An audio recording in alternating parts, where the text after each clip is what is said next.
அனைவருக்கும் வணக்கம். சற்று முன் வெளியான முக்கிய அறிவின்படி கொட்டி தீர்க்க போகும் கனமழை, மக்களே கவனமாக இருங்கள்.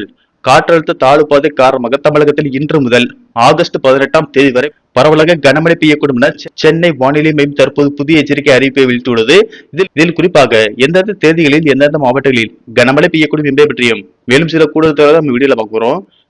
வீடியோவை கடைசி வரைக்கும் ஸ்கிப் பண்ணாம பாருங்க. வீடியோக்குள்ள போறதுக்கு முன்னாடி இந்த வீடியோ லைக் பண்ண பிடிச்சுக்கோங்க. வாங்க வீடியோக்குள்ள போகலாம். தமிழக கடலோர பகுதியில் கீழ்மட்ட வளிமண்டலத்தில் ஒரு பலவீனமான காற்றழுத்த தாழ்வு பாதை நிலவுகிறது. இதன் காரணமாக இன்று நீலகிரி மற்றும் தேனி மாவட்டங்களில் ஒரு இடங்களில் இடி மின்னல் மற்றும் பலத்த காற்றுடன் கூடிய கனமழை பெய்யக்கூடும்.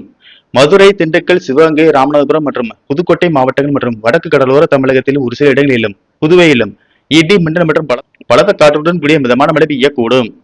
ஏனைய தமிழகத்தில் ஒரு சில இடங்களிலும் காரைக்கால் பகுதியிலும் இடி மின்னலுடன் கூடிய லேசான மழை பெய்யக்கூடும்.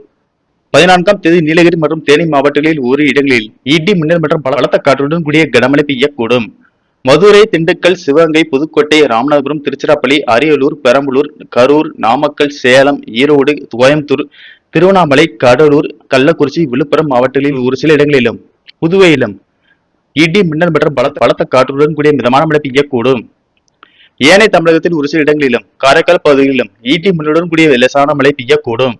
15ஆம் தேதி மேற்கு தொடர்ச்சி மலை மாவட்டங்கள் காஞ்சிபுரம், செங்கல்பட்டு, ராணிப்பேட்டை, திருவண்ணாமலை மற்றும் மதுரை மாவட்டங்களில் ஒரு இடங்களில் இடி மின்னல் மற்றும் பலத்த காற்றுடன் கூடிய மிதமான மழை பெய்யக்கூடும் என்றும், ஏனைய தமிழகத்தில் ஒரு இடங்களில் புதுவை மற்றும் காரைக்கால் பகுதிகளில் இடி மின்னலுடன் கூடிய லேசான மழை பெய்யக்கூடும். மேலும் வருகிற 19ஆம் தேதி வரை தமிழகம், புதுவை மற்றும் காரைக்கால் பகுதிகளில் பெரும்பாலான இடங்களில் கனமழை பெய்யக்கூடும் என வானிலை மையம் எச்சரிக்கை விடுத்துள்ளது.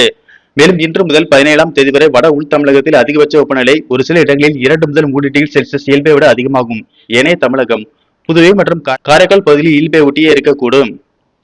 சென்னை மற்றும் புறநகர் பகுதிகளை பொறுத்தவரை இன்றும் நாளையும் வானம் ஓரளவு மேகமூட்டத்துடன் காணப்படும் என்றும், மாலை அல்லது இரவு நேரங்களில் நகரின் ஒரு சில பகுதிகளில் இடி மின்னலுடன் கூடிய லேசானது முதல் மிதமான மழை பெய்ய வாய்ப்புள்ளது.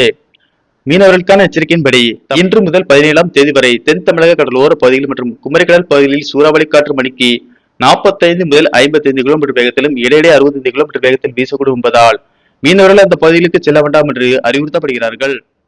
நன்றி, வணக்கம்.